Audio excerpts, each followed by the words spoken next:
প্রথম আয়াতটাতে আল্লাহ তাআলা আলম শব্দ ব্যবহার করেন। আলামিন শব্দটা কোরআনুল কারীমে অনেক জায়গায় এসেছে। চারটি সূরা শুরু আলহামদুলিল্লাহ দিয়ে শুরু করা হয়েছে।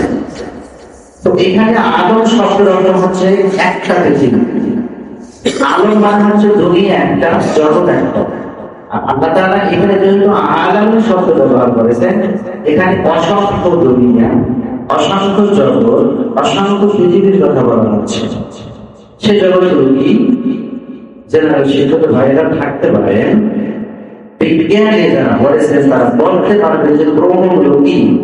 এর মধ্যে থেকে কয়েকটা উল্লেখ করা হয়েছে, যেমন বুধ, শুক্র, পৃথিবী, মঙ্গল, বৃহস্পতি, শনি, Uranus, Neptune, Pluto, Vulcan, X স্তরস্টার, সৌরজগৎ, বিশ্বজগৎ, ইউনিভার্স, গ্যালাক্সি, মিল্ক ওয়ে গ্রহ, নক্ষত্র সহ আল্লাহ তাআলা পৃথিবীর শুরু লগ্ন থেকে এ পর্যন্ত হাজার হাজার গ্যালাক্সি তৈরি করতেছেন, এবং এটা পৃথিবীর নিত্য নতুন একটা করে গ্যালাক্সি তৈরি হচ্ছে।